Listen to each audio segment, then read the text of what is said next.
I am Joshua, 31, and I flew 3,000 miles for my parents' 40th anniversary with a small gift wrapped in thick gold paper. But before I could even pull out a chair at their reserved table, my mother looked dead at me, her face ice cold, and announced, "We didn't invite you. Your brother planned this."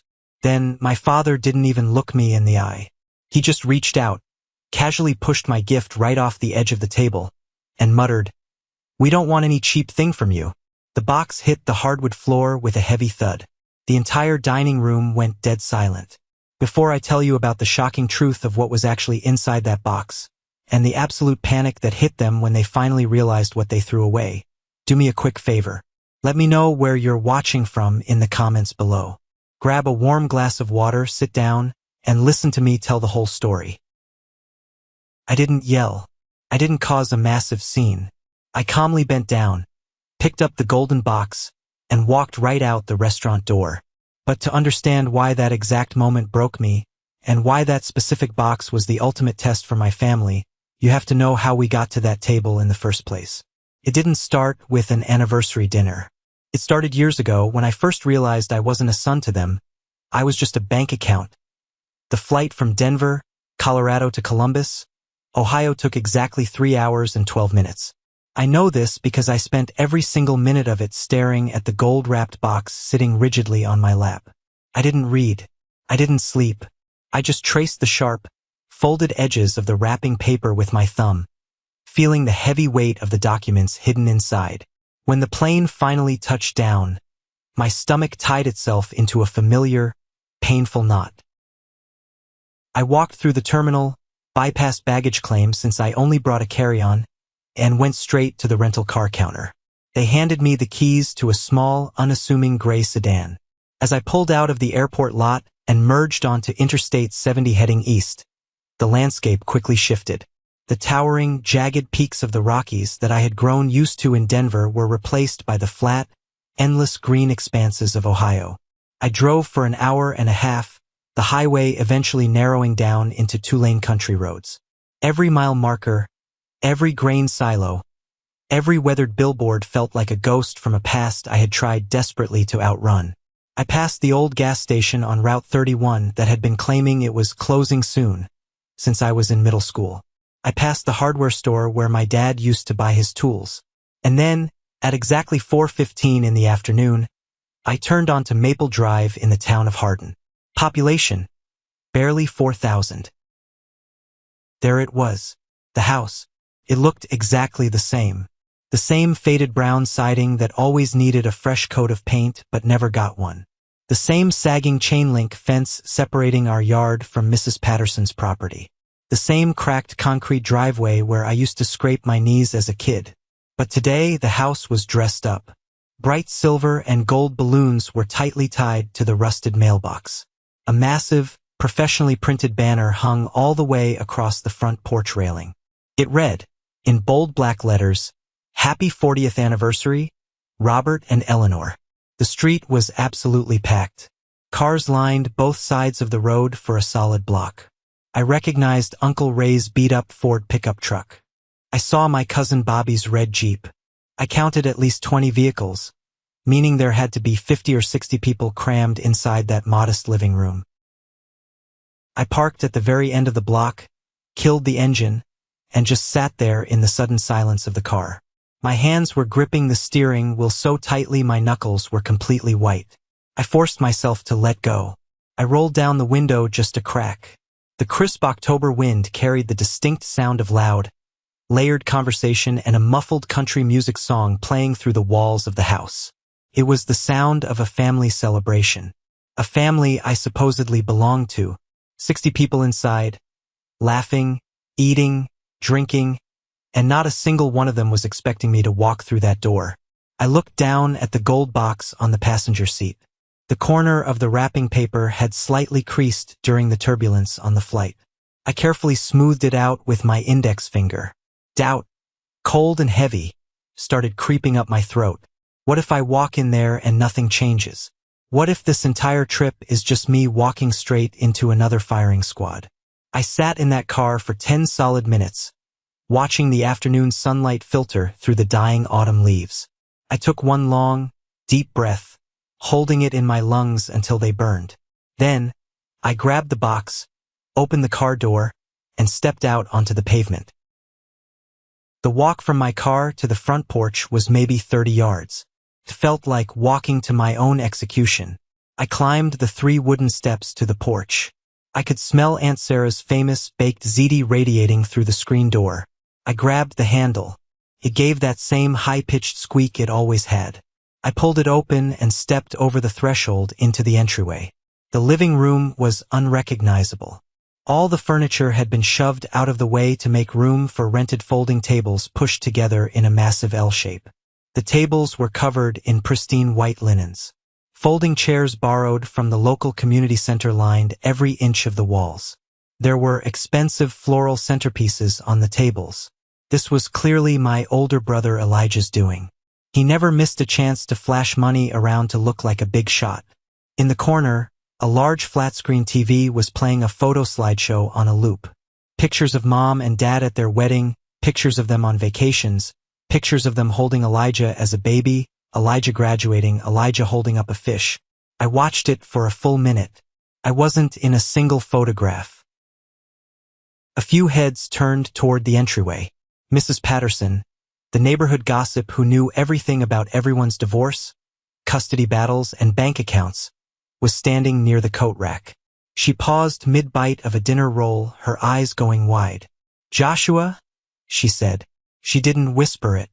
She said it loud enough that the sound cut through the music. The reaction was instantaneous. The hum of conversation died a sudden, unnatural death. Forks clattered onto paper plates. 60 pairs of eyes snapped away from their conversations and locked onto me. Then those eyes drifted down to the gold box resting in my hands and slowly back up to my face. The silence was thick, suffocating, and incredibly awkward. I scanned the sea of faces. I saw Uncle Ray standing by the drink cooler, his jaw slack. I saw Cousin Bobby leaning against the wall, crossing his arms protectively. Then I found her. Aunt Sarah, my mother's younger sister. She was standing right near the arched doorway leading to the kitchen, holding a plastic cup of iced tea. The moment she saw me, she froze. Her eyes darted to the gold box, and a fierce, knowing light sparked in her eyes. She knew exactly what I was carrying. We had kept this massive secret for 5 years, and in that one brief look across a crowded, silent room, we silently communicated everything. I gave her a microscopic nod. She pressed her lips into a thin line and nodded back. From the head of the long table, the crowd parted slightly. Elijah stepped forward. He had been holding a glass of champagne, right in the middle of giving a toast. He was dressed in a sharp, clearly expensive navy suit. The moment he laid eyes on me, his charismatic smile vanished, replaced by a tight, panicked grimace. He quickly plastered the smile back on, but it didn't reach his eyes. He set his champagne glass down and marched toward me. He didn't offer a hug. He didn't offer a handshake. He stopped inches from my face and hissed under his breath, "What the hell are you doing here? I specifically told you Dad didn't want you here." I didn't blink. I didn't lower my voice to match his. I spoke clearly and evenly. "I came to give Mom and Dad their anniversary gift." Elijah scoffed, his eyes darting to the box. "What is that? Some cheap last-minute garbage you picked up at the airport gift shop? You need to leave before you ruin their night." I ignored him. I physically stepped around him, forcing him to move back, and looked toward the head of the table. My father, Robert, had turned his chair around. He was wearing his stiff, pressed Sunday shirt, his arms crossed over his chest like a barricade. Beside him sat my mother, Eleanor. Her hands were resting on the table, nervously shredding a paper napkin into tiny pieces. I walked straight toward them. The crowd parted for me like the Red Sea, nobody saying a single word. When I reached the table, I stopped. Mom looked up at me. For a fraction of a second, I saw something in her eyes. Maybe shock, maybe a flicker of maternal recognition. But it was instantly swallowed by fear as she glanced sideways at my father. "Joshua," Mom said. Her voice was small, trembling slightly, but in that silent room, it echoed. We didn't invite you. Your brother planned all of this. The words hit me like a physical blow to the chest. 60 people heard my own mother say that to me. I felt the heat rise in my face, but I kept my posture completely straight. I know, I said, my voice remarkably steady.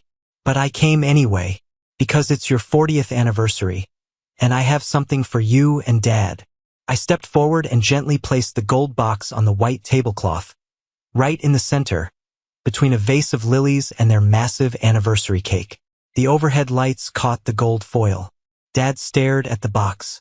He didn't look at me. He just stared at the shiny paper. The muscles in his jaw flexed and bunched. A vein throbbed on his temple. Without a word of greeting, without a single question about how I was doing, he reached out his thick, calloused right hand. He didn't just push the box. He swatted it. His palm slammed into the side of the box, sending it skidding violently across the table. It flew off the edge and hit the hardwood floor with a loud, heavy thud. One corner of the beautiful gold wrapping paper tore open, exposing the plain brown cardboard underneath. Several people in the room gasped out loud. Aunt Sarah took a step forward but stopped herself. We don't want any cheap thing from you, Dad bellowed. His voice was a thunderclap. He wanted everyone in the room to hear him. He pointed a finger at Elijah, who was standing behind me looking incredibly smug. Your brother paid for this party. Your brother paid for this house. He showed up. You abandoned us. I stood perfectly still. I looked at the torn box on the floor. I looked at my father's furious, red face. I looked at my mother, who had her eyes squeezed shut, refusing to intervene. And then I looked at Elijah, who was wearing the expression of a man who had won the lottery. I slowly bent down. I picked up the box. I took my thumb and carefully smoothed the torn flap of gold paper back into place, taking my time, letting the deafening silence of the room stretch out. I stood back up and looked my father dead in the eye. I didn't come here to beg for your attention, I said, my voice carrying to every corner of the room. I came to give you something I spent the last 5 years of my life working for. But I will not stand here and be humiliated by you for loving you. I didn't wait for a response. I turned on my heel and walked back through the crowd. No one moved to stop me. No one said a word. As I reached the entryway, Aunt Sarah stepped out from the kitchen. She reached out and grabbed my forearm. Her grip was iron. Leave it with me, Joshua, she whispered fiercely, her eyes blazing with an intense, protective fury. Trust me. I hesitated for a second. Then I handed her the gold box. I pushed open the screen door, walked down the porch steps, got into my rental car, and drove away. As I merged back onto the highway, I knew the timer had started. To understand why that box was about to tear my family's reality apart, I have to take you back 5 years, to the day I realized I was entirely invisible. Growing up in Hardin, Ohio, my brother Elijah was the golden child, and I was the shadow. It wasn't just a slight preference. It was a fundamental law of physics in our household. Elijah was loud, athletic, and possessed a silver tongue that could talk him out of any trouble. I was quiet, observant, and spent my time drawing blueprints and building intricate models out of balsa wood in my bedroom. I remember a specific Tuesday evening when I was 14. I had just won first place in a statewide architectural drafting competition for high schoolers. I was incredibly proud. I brought the blue ribbon and the certificate to the dinner table, placing them carefully next to my plate. Dad walked in from his plumbing job, covered in dirt and grease. He walked right past my certificate, went straight to Elijah, and clapped him on the shoulder. Elijah had just made the junior varsity baseball team as a backup catcher. We spent the entire dinner talking about Elijah's batting average. My blue ribbon got pushed aside by a bowl of mashed potatoes and eventually stained with gravy. Dad had a terrible joke he loved to tell whenever we had company over. He'd stand by the grill, point his spatula at Elijah, and say, "Elijah got the brains and the brawn." Then he'd point at me, chuckle, and say, "And Joshua, well, Joshua is Joshua." Everyone would laugh. I learned to force a smile and laugh along, because getting angry only made me look jealous. When I turned 26, I got an incredible job offer. A mid-sized architectural firm in Denver, Colorado offered me a junior associate position. It came with a decent starting salary and the promise of a real career. I packed my entire life into the trunk of my beat-up Honda Civic. The morning I left, the house was eerily quiet. I found Dad in the kitchen, lying on his back under the sink, wrenching a pipe. I stood in the doorway with my duffel bag over my shoulder. "Dad," I said, "I'm heading out, driving to Denver today." He didn't slide out from under the cabinets. He didn't put down his wrench. He just grunted from the shadows. "Good. One less mouth to feed around here." I stood there for 5 seconds, waiting for a drive safe or an I love you. Nothing came. I walked out the door, got into my car, and drove out of Ohio with a lump in my throat, so large I could barely swallow. Denver was a completely different world. The altitude was rough, the rent was high, and I didn't know a single soul. But I threw myself into my work. I stayed late, I came in on weekends, and I slowly started building a life. And then I met Qley. Qley was a graphic designer who worked in the building across the street. We bumped into each other at a coffee shop, and she accidentally spilled half an iced latte on my blueprints. She was mortified. I was captivated. Qley was the first person in my entire life who looked at me and didn't immediately look for someone better standing behind me. She saw me for exactly who I was, and she loved me for it. Even though I was building a new life, I still desperately tried to hold onto the old one. For the first 2 years in Denver, I called my parents' house every single Sunday at 7 p.m. Mom would answer maybe once a month. She'd give me brief, hurried updates about the weather or the neighbors. Dad never got on the phone. "He's busy in the garage," Mom would always say. I tried texting Elijah. "Hey man, how are things back home?" I'd write. Days later, he'd reply, "Busy. You know how Dad is. Still mad you abandoned the family for a fancy city job. Don't take it personally." I refused to give up. I spent 3 weeks meticulously hand-carving a beautiful mahogany clock for Dad's birthday. I sanded it, stained it, and shipped it via priority mail. I tracked the package. It arrived on a Tuesday. Wednesday came, no call. Thursday, nothing. Finally, I called Elijah and asked if Dad liked the clock. Elijah sighed heavily into the phone, sounding exhausted by my mere existence. "Listen, Joshua, I don't know how to tell you this. They threw it away. Dad didn't even want to open the box. I'm sorry, man. That broke me.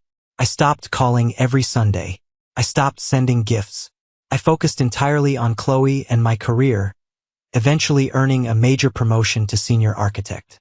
I was making a great salary, Qley and I were talking about marriage, and we had even started putting money away into a high-yield savings account, the beginning of a future college fund for the kids we eventually wanted to have. I was happy. Then, on a freezing Tuesday night in March 5 years ago, my phone rang. The caller ID said Aunt Sarah. I answered it, expecting small talk. "Joshua," Sarah said. Her voice was trembling, tight with panic. I didn't know who else to call. "I need to tell you something, and you can't tell your parents I told you." "What is it? Are they sick?" I asked, my heart rate spiking. "It's the house," Sarah said. "Your father's back has been acting up.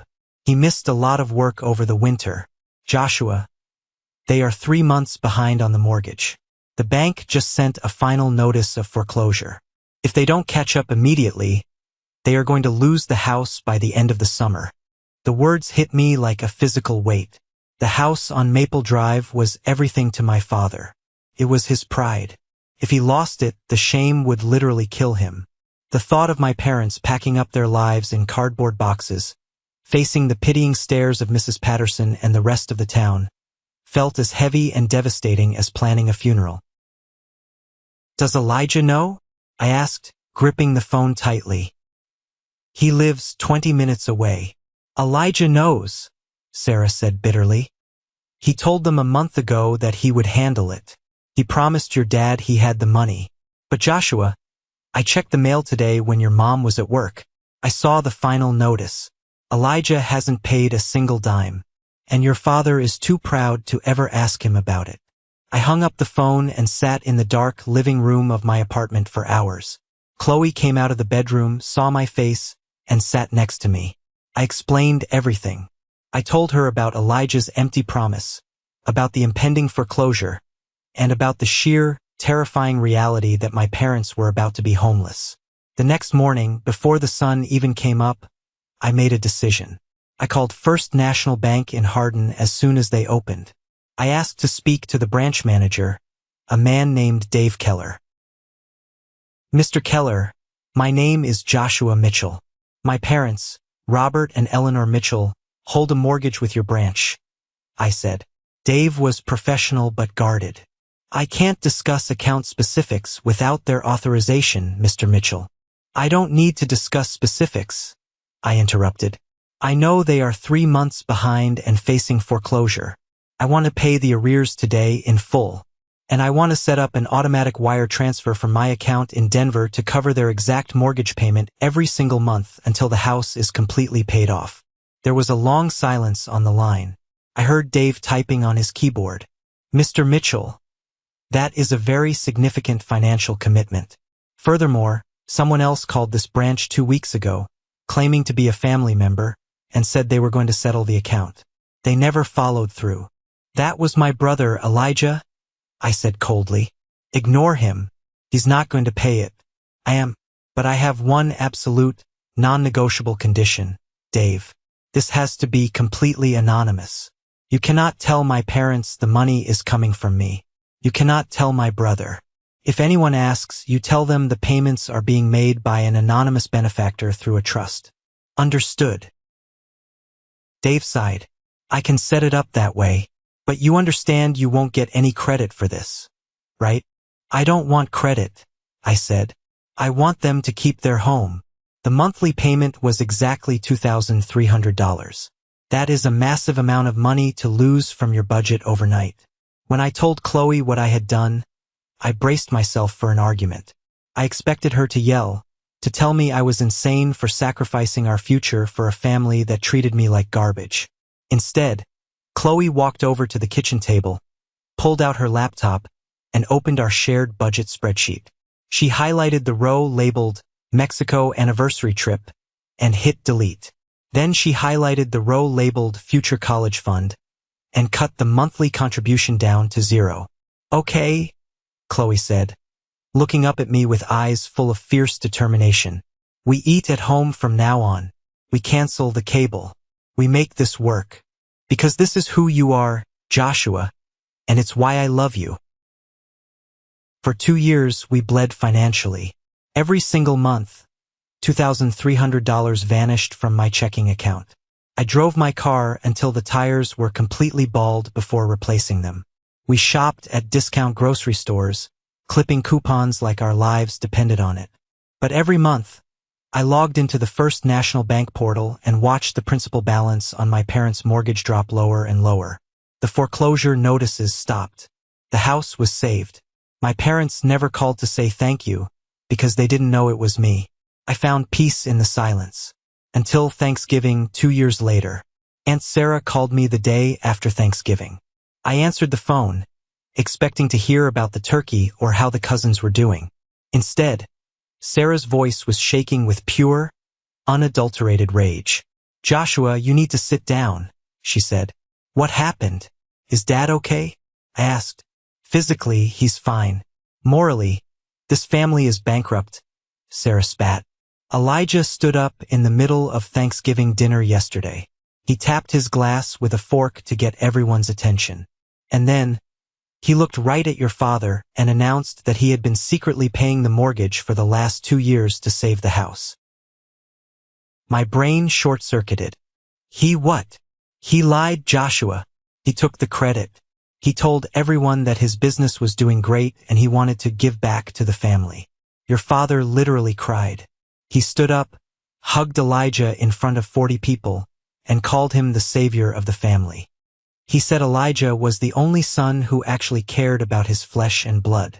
I felt the blood drain from my face. My hands started to tremble. I was sacrificing my own future, my own peace of mind, scraping by month to month, and my brother was wearing my sacrifice like a crown. It gets worse, Sarah said, her voice dropping to an angry whisper. Because your parents think they don't have a mortgage anymore, they have extra money every month. Elijah convinced Dad to hire a lawyer to discuss estate planning and his future inheritance. He convinced Dad to put his name on all their bank accounts to help manage their finances. And Joshua, Elijah just bought a brand new, jet black Porsche. He showed up to dinner in it. He told everyone it was a reward for his hard work. He's using their money, Joshua. He's draining them while you pay for their roof. I gripped the edge of the kitchen counter so hard my knuckles popped. I wanted to scream. I wanted to buy a plane ticket, fly to Ohio, drag Elijah out of that Porsche by his expensive collar, and beat the truth out of him in the middle of Maple Drive. I wanted to call my father and send him the bank statements right then and there. Tell them, Sarah pleaded. Let me tell them, Joshua. I will ruin him. I closed my eyes. I pictured my father's face if he found out his golden boy was a con artist. It would break him. It would destroy the family entirely. And worse, if Dad's pride was wounded, he might refuse to let the bank accept my money anymore out of sheer stubbornness. The house would go right back into foreclosure. No, I said, my voice cracking. Don't say a word, Sarah. Joshua, you cannot let him get away with this. As long as the house is safe, it doesn't matter who gets the credit. I lied. I hung up the phone, slid down the kitchen cabinets, and sat on the linoleum floor with my head in my hands. For 3 more years, I endured it. I paid the $2,300 every single month. I watched from afar, through Sarah's furious updates, as Elijah cemented his role as the wealthy, benevolent patriarch of the family. He threw lavish parties at my parents' house. He dictated who was invited to holidays and who wasn't, and I was never invited. Finally, 5 years and 60 payments later, the balance hit 0. The final transfer cleared. Total amount paid, $137,412. The house belonged entirely to Robert and Eleanor Mitchell. I felt a massive weight lift off my shoulders. I took Qley out to the nicest steakhouse in Denver to celebrate. I thought the nightmare was finally over. I thought I could just walk away and live my life in peace. 2 weeks later, I opened Facebook. Right at the top of my feed was a post from Elijah. It was a digital invitation, complete with a professional graphic design. Celebrating 40 years of true love. Join us for Mom and Dad's 40th anniversary party. Hosted by Elijah Mitchell. Family only. The post had hundreds of likes. Uncle Ray commented, "Can't wait to celebrate the best couple I know." Cousin Bobby commented, "Bringing the good whiskey for this one." I scrolled through the comments. Not a single mention of me. Not a single message in my inbox. They were throwing a massive party under the roof that I had spent the last 5 years of my life bleeding to pay for, and they didn't even have the decency to invite me. Something inside me finally snapped. The quiet, compliant, invisible Joshua died right there on the couch. I picked up my phone and dialed Elijah's number. "Yeah," he answered, sounding distracted. "Elijah, it's Joshua. I saw the Facebook post about the anniversary party. When does it start? I need to know when to book my flight." The silence on the line was deafening. I could practically hear his brain scrambling to find a lie. Listen, man," Elijah stammered, his voice dropping into that fake, patronizing tone. "I didn't think you'd want to come. You hate flying, right?" "I don't hate flying. What time is the party?" Elijah sighed heavily. "Look, Joshua, Dad specifically asked me not to invite you. He said he doesn't want any drama or awkwardness ruining their special day. You know how he feels about you leaving." "Really?" I said, my voice cold as ice. "Dad said that? Or did you decide that for him to protect your own image?" "I am protecting this family," Elijah snapped, his facade cracking. "You haven't been around in years. You don't get to just waltz back in here and make Mom and Dad uncomfortable. Stay in Denver, Joshua. Stay away." "I'll be there," I said and hung up. I immediately called Dave Keller at First National Bank. "Dave, the account is settled. I said. I need you to overnight me the official, notarized mortgage satisfaction certificate with the bank's gold seal on it. And I need a printed ledger of all 60 payments. I want my name, my routing number, and the exact dates clearly visible on every single page. I'll have it sent via overnight courier today, Mr. Mitchell, Dave said. When the thick manila envelope arrived, I sat at my dining room table. I pulled out the crisp official documents, 60 pages proving exactly who saved that family. Then I took out a pen and wrote a letter to my parents. Took me 4 drafts. I tore up the first 3 because they were too angry, too bitter. The final draft was simple, honest, and devastating. I placed the letter on top of the bank statements, put them in a sturdy box, and wrapped it in gold paper.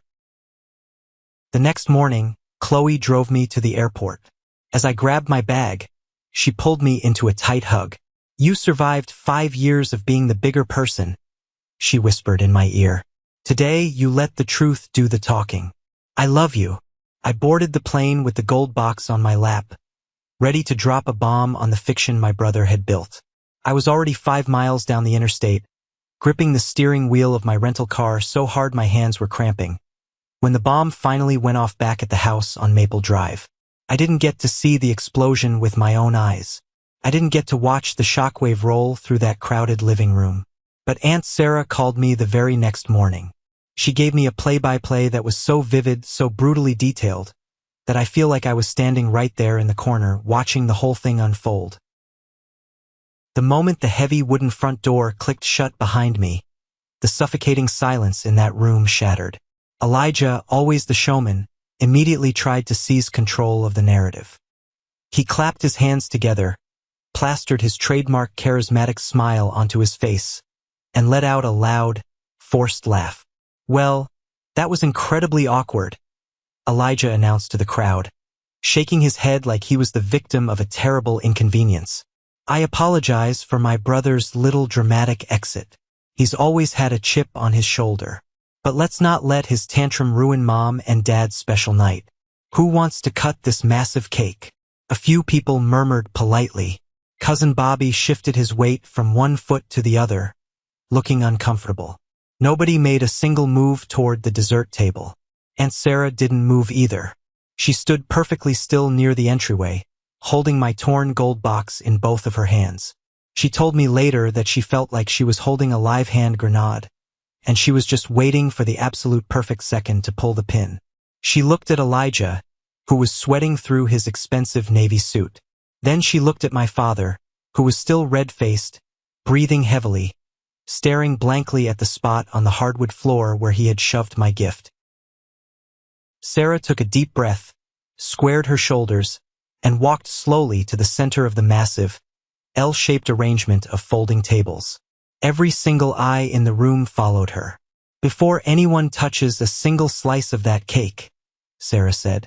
Her voice wasn't a yell, but it was so sharp and commanding that it cut through the lingering tension like a steel blade. There is something every single person in this room needs to see right now. Dad's head snapped up. His eyes narrowed. Sarah, leave it alone. Put that trash in the garbage can and stay out of family business. I have stayed out of it for 5 long years, Robert. Sarah shot back, her voice rising in volume. I have bit my tongue until it bled. That ends right now. Elijah realized what was happening. He moved fast.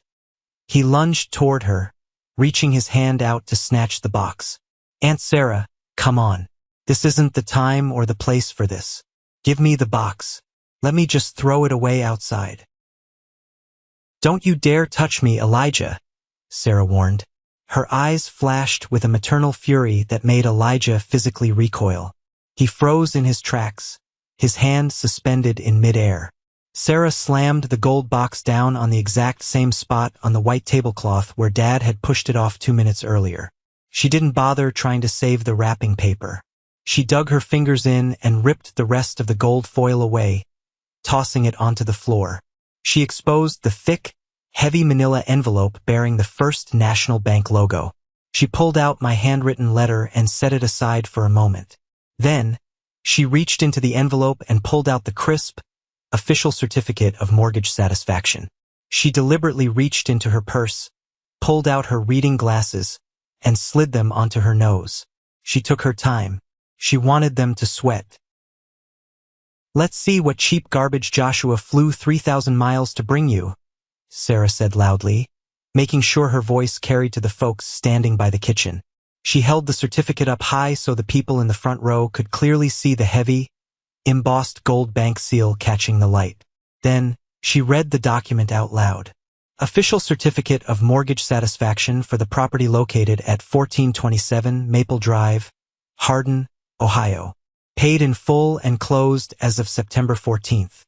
She paused, lowering the paper just enough to look directly into my father's eyes. Total amount paid to prevent bank foreclosure, $137,412. The room went completely, terrifyingly still. It was the kind of absolute quiet you only experience at a funeral. Dad's jaw physically dropped. He looked at the piece of paper in Sarah's hand. Then he looked at Elijah and then back to Sarah. "What on earth are you talking about?" Dad demanded, his voice trembling with confusion. "Elijah paid that off. Elijah saved this house. He told us." "Did he?" Sarah challenged.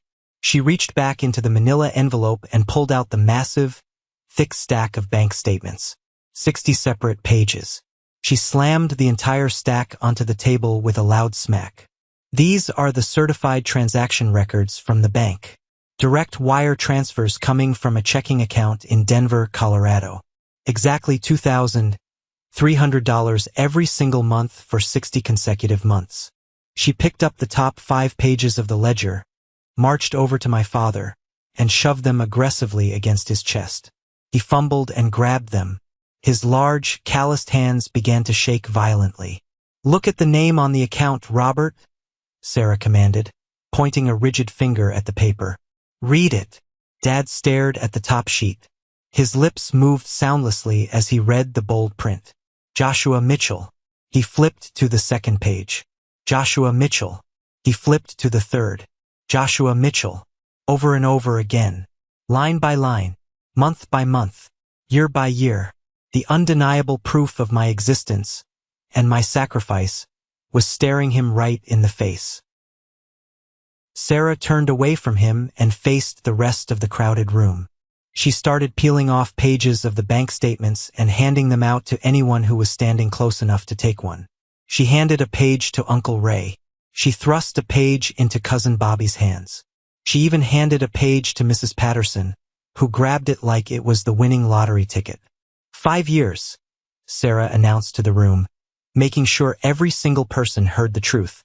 Joshua lived in a tiny apartment. He canceled his vacations. He drained his own salary. He completely emptied out his future college fund to quietly pay the crushing debt on this house. He did it so his father wouldn't lose his pride. He did it completely anonymously, asking for absolutely nothing in return. Uncle Ray slowly looked up from the bank ledger in his hands. His face was dark with anger. He turned slowly and looked straight at Elijah. "Elijah," Ray said, his voice thick with a dangerous, quiet rage. "You looked me dead in the eye at the Thanksgiving dinner table 2 years ago, and you swore to me you were writing checks to the bank." Elijah's face was entirely drained of color. He looked like a cornered animal. He took a clumsy step backward, bumping his hip hard against a metal folding chair. I helped," he stammered, his silver tongue finally failing him. "I contributed in other ways, Uncle Ray. I handled the lawyer stuff. I managed the inheritance planning to protect the family assets. I gave them financial advice. You didn't pay a single dime toward the roof over your own parents' heads," Sarah yelled, her voice echoing off the walls. "Dave Keller at the branch confirmed it all to me. You promised your father you would pay the arrears, and then you walked away and let them face foreclosure. Joshua stepped in from 3,000 miles away to save them from being thrown out onto the street." Dad slowly lowered the papers. The anger was completely gone from his face, replaced by a look of sheer, unadulterated devastation. It was the look of an old man watching the entire foundation of his reality crumble into dust. "You lied to me," Dad whispered, his voice cracking. You let me stand up in front of this entire family and call you a savior. You sat there and smiled while I treated your brother like absolute dirt. You let me throw his gift on the floor. Elijah opened his mouth, desperately trying to form a sentence, but nothing came out. He looked around the room, searching for a single friendly face. The neighbors and cousins who had been clapping for his champagne toast 10 minutes ago were now glaring at him with pure disgust. Mrs. Patterson actually took a physical step away from him, pulling her cardigan tight around her shoulders. Cousin Bobby shook his head in absolute disbelief. Then Mr. Holloway spoke up. He is our 70-year-old neighbor, a retired mechanic who has lived across the street since before I was even born. He leaned heavily on his wooden cane, stepping out from the crowd, and looked directly at my father. Robert, Mr. Holloway said, his voice gravelly and slow, carrying the weight of decades of observation. You just threw out the only son who actually gave a damn about you. The moment Mr. Holloway spoke those words, whatever fight was left in Elijah completely evaporated. He couldn't handle the heavy, judgmental stares of 60 people. He couldn't handle the reality of being publicly exposed as a fraud. Without saying another word to Mom, without offering a single apology to Dad, Elijah grabbed his car keys off the side table, shoved his way roughly through the crowd, and bolted out the back door. Seconds later, everyone in the living room heard the aggressive, roaring engine of his precious black Porsche fire up. We heard the tires violently squeal against the asphalt as he sped away from the house, fleeing the scene of his own crime. He didn't stay to face the music. He just ran like a coward. Inside the house, the anniversary party was completely dead. The celebratory atmosphere had been sucked out of the room, replaced by a heavy, suffocating blanket of grief and embarrassment. Guests began gathering their coats, purses, and covered dishes in awkward, hushed silence. Nobody wanted to make eye contact with Dad. They murmured quiet, uncomfortable apologies to Mom, avoiding looking at the bank statements scattered across the tables, and quickly shuffled out the front door. Within 20 minutes, a house that had been packed with 60 laughing, celebrating people was entirely empty, save for Mom, Dad, Aunt Sarah, and Uncle Ray. The silence in the room was deafening. The festive country music had been turned off. The only sound was the hum of the refrigerator in the kitchen. Mom was sitting collapsed in her metal folding chair. She had her face buried deep in her hands, her shoulders shaking as she sobbed uncontrollably. Dad was frozen perfectly in place, standing over the table, staring blankly down at the torn gold wrapping paper resting on the hardwood floor. Uncle Ray, who is a no-nonsense construction foreman and doesn't sugarcoat anything for anybody, walked slowly over to Dad. He put a heavy hand on Dad's shoulder. Robert, Ray said firmly, forcing Dad to look up. If Elijah lied to your face about paying off the house for 5 solid years, what else has that boy been lying to you about? Dad blinked, snapping out of his miserable trance. He looked at Ray, his eyes bloodshot. What do you mean, Ray? The lawyer, Ray said, crossing his arms. The fancy estate planning he insisted on.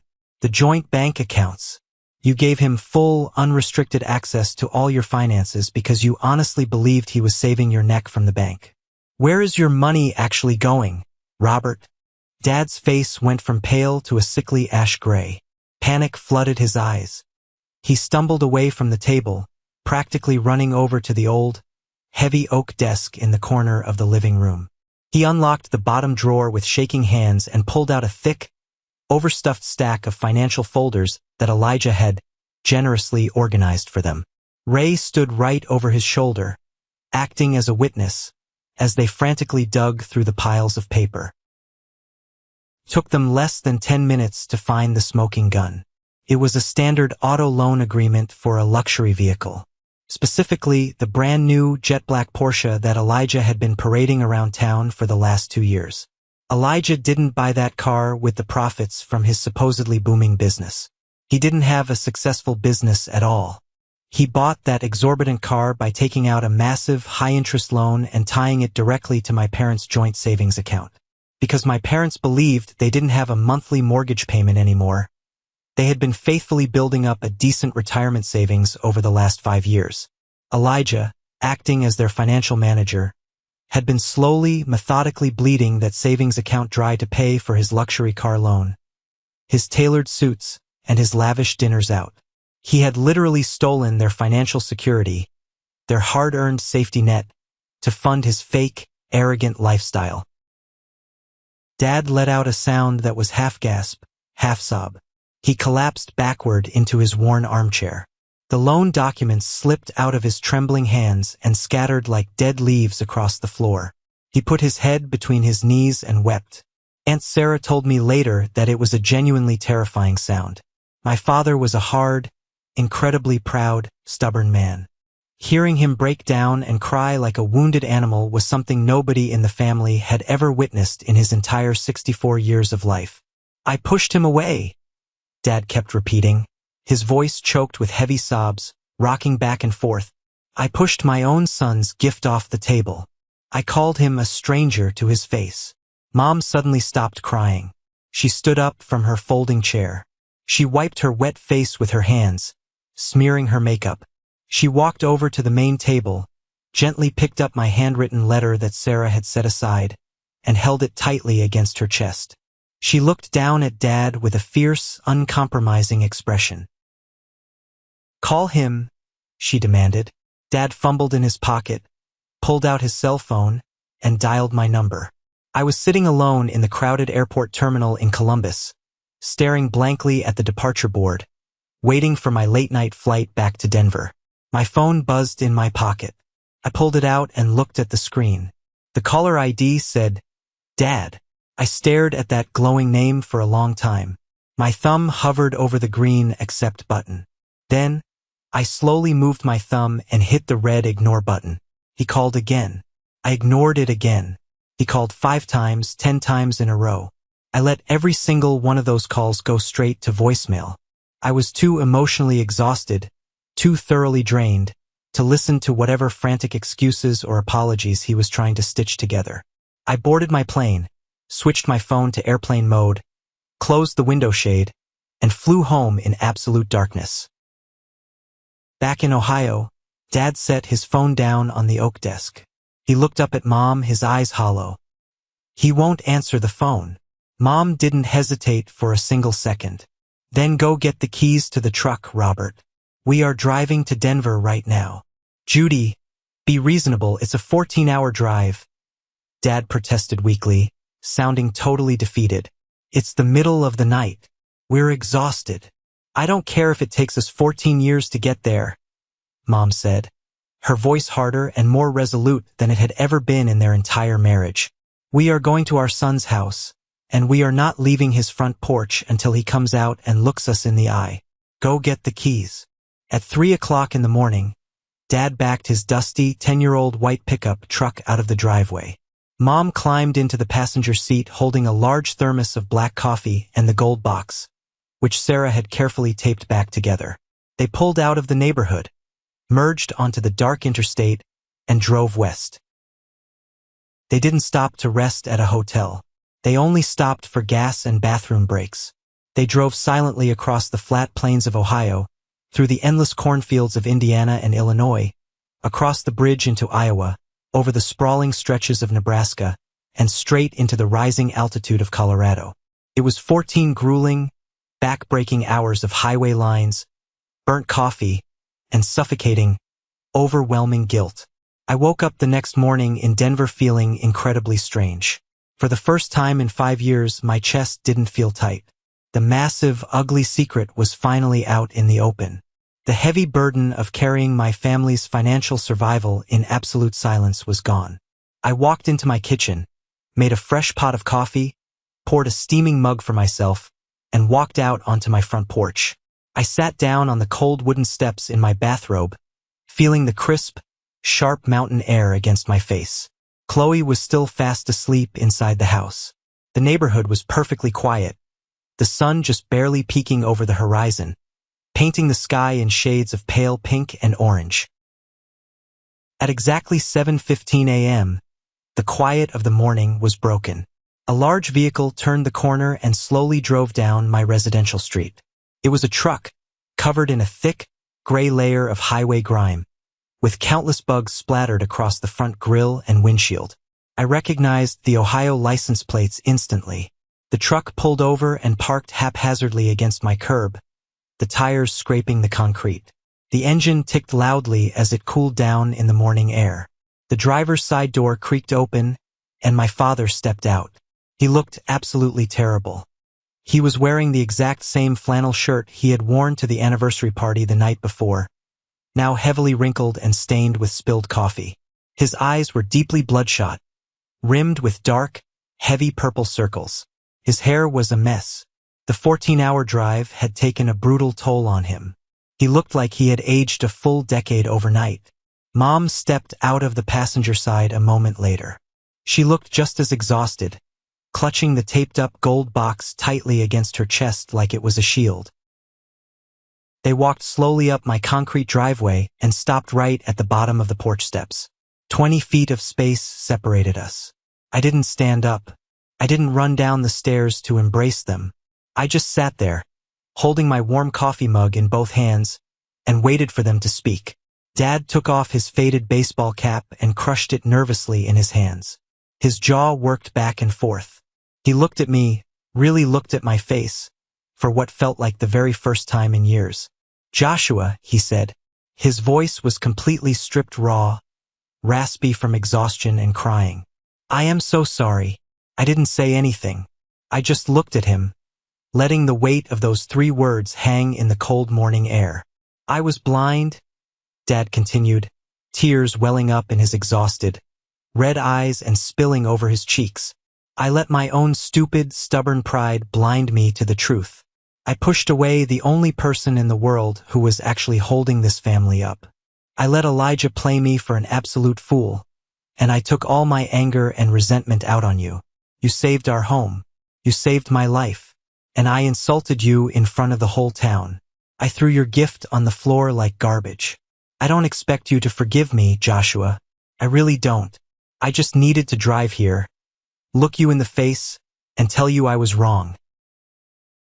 He stood there at the bottom of the stairs, a broken, humbled man, waiting for a verdict he felt he didn't deserve. Before I could formulate a response, Mom walked up the first wooden step. Her face was streaked with dried tears, her posture slumped. "Joshua, there's something else," Mom said, her voice shaking violently. "Something you need to know. And it's the reason I haven't been able to sleep for years." She took a deep, shuddering breath, clutching the gold box tighter. I knew. I frowned, my brow furrowing in deep confusion. "You knew what?" "I knew Elijah wasn't paying the mortgage," she confessed. The words tumbled out of her mouth like a heavy, poisonous confession she couldn't hold inside anymore. "Around year 3, I was looking for a meatloaf recipe in the bottom desk drawer. I found a letter from the bank that Elijah had accidentally left out. It showed the routing number of the person making the monthly wire transfers. It wasn't Elijah's local bank. And I knew Elijah was always broke, always asking your father for short-term loans. Deep down, Joshua, I knew it had to be you. You were the only one with a steady job in a big city. You were the only one responsible enough to actually do it." I stared at her, my heart suddenly hammering a frantic rhythm against my ribs. "You knew for 2 years? You knew I was paying it and you let Dad give Elijah all the credit? You sat there and let Dad say those horrible things to me, year after year." Mom broke down sobbing. She dropped to her knees right there on the hard concrete step. "I was terrified, Joshua. I was so scared. Your father was finally happy. He was so proud of Elijah. If I told him the truth, if I exposed his golden boy as a liar and a thief, the shock would have destroyed him. It would have caused a massive fight. I was terrified he would ask for a divorce. I was terrified of tearing the whole family apart. I chose to keep the peace. I chose the easy way out. And by doing that, I betrayed my own son. I let you suffer in silence, and I will never, ever forgive myself." That was the final, brutal twist of the knife. The silence I had endured from my family wasn't just born of ignorance. It was active, calculated complicity. My own mother knew I was bleeding myself dry for them, sacrificing my salary and my future, and she deliberately chose to protect a comfortable lie rather than stand up for me. I slowly stood up. I set my coffee mug down on the wooden railing. I looked down at both of them. "Your silence was a choice, Mom," I said, my voice eerily calm, devoid of any shouting. "Your silence was a betrayal. You protected a fake family peace at the cost of my sanity. You let me believe I was worthless. And Dad, you chose to believe a ridiculous lie because it perfectly fit the narrative you always wanted. That Elijah was the ultimate winner, and I was the disappointment." Dad nodded, tears streaming down his face, accepting every single word. He didn't offer a single excuse.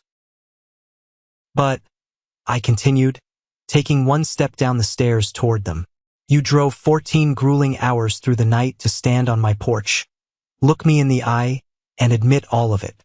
That tells me there is a tiny shred of respect left to salvage." I laid out my terms right then and there. I was uncompromising. I told them I loved them, but the dynamic of our relationship was going to change permanently. I was no longer the invisible son. I was no longer the emotional punching bag. I told them that Elijah was strictly, permanently cut out of my life. If they ever tried to mention his name to me, or if they ever tried to mediate a forced reconciliation between us, I would change my phone number, move, and walk away from them forever. I told them they needed to prove they actually wanted to be in my life through consistent actions, not just empty, tearful apologies. They agreed to absolutely everything. They promised they would do whatever it took. They walked into my house, sat down at my cheap kitchen table. Qley made them breakfast, and for the first time in my 31 years of life, we actually sat down and talked to each other with genuine honesty. It has been exactly 3 months since that cold morning on my porch in Denver. Back in Hardin, Ohio, the social fallout was absolute and merciless. You know how small towns operate. Word spread faster than a wildfire in dry brush. By Monday morning following the anniversary party, everyone at the grocery store, the local diner, and the church knew exactly what Elijah had done. He became an instant, undeniable pariah. People stopped returning his phone calls. The friends who used to drink his expensive whiskey suddenly didn't want to be seen standing next to him. Without access to my parents' bank accounts to siphon off their savings, Elijah couldn't make the massive monthly payments on his fake luxury lifestyle. The bank repossessed the black Porsche right out of his driveway in broad daylight. Mrs. Patterson, naturally, watched the entire tow truck operation gleefully from her front window. Last I heard through the grapevine, Elijah packed up his apartment in the middle of the night and moved to a different state to avoid the crushing shame and the aggressive debt collectors chasing him. I haven't spoken a single word to him, and I never will. Dad went straight to First National Bank the very next week with Uncle Ray. They sat down with Dave Keller, immediately removed Elijah's name from every single account, and securely locked down their finances. Dad called me from the bank parking lot afterward to tell me it was officially done. My parents call me every single Sunday evening now. At 7 p.m., without fail, my phone rings. Dad is always the one who talks first. He asks about my latest projects at the architecture firm. He asks how Qley is doing. Sometimes we only talk for 10 minutes about the weather or a sports game, but the point is, he calls. Mom sends handwritten cards in the mail every few weeks just to say hello. They are trying. They are really, truly putting in the effort to rebuild the trust they spent a lifetime breaking. Last month, Qley and I finally got married. We had a small, intimate ceremony up in the beautiful Colorado mountains. We used the money we had finally started saving up again to pay for it ourselves. My parents flew out for the wedding. It was the first time Dad had been on a commercial airplane in his entire life.